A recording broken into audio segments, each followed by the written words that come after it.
kwa kuwa moja ya tatizo kubwa linalopelekea migogoro hii ya ardhi ni gharama kubwa katika kurasimisha ardhi.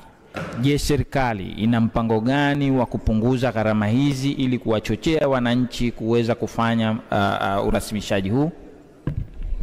Mheshimiwa Waziri, majibu. Mheshimiwa Spika, kwa ruhusa yako na kwa niaba ya Mheshimiwa Waziri wa Ardhi na Maendeleo ya Makazi, naomba kumjibu Mheshimiwa Mohamed swali lake la nyongeza kama ifuatavyo. Mheshimiwa, wizara yetu kupitia Kamisheni ya Ardhi tulikuwa tuna mpango madhubuti wa kuweza kupunguza gharama, na miongoni mwa mpango huo tumeanzisha kanuni mpya ya uhaulishaji ambayo imeenda kupunguza gharama, lakini imeenda kupunguza na muda kwa ajili ya kuweza kufanya swala zima la uhaulishaji wa ardhi katika maeneo yetu. Kwa hiyo jitihada mbalimbali zimechukuliwa, ambayo hata kwenye swala zima la utambuzi basi kuna gharama kubwa ambayo ilibeba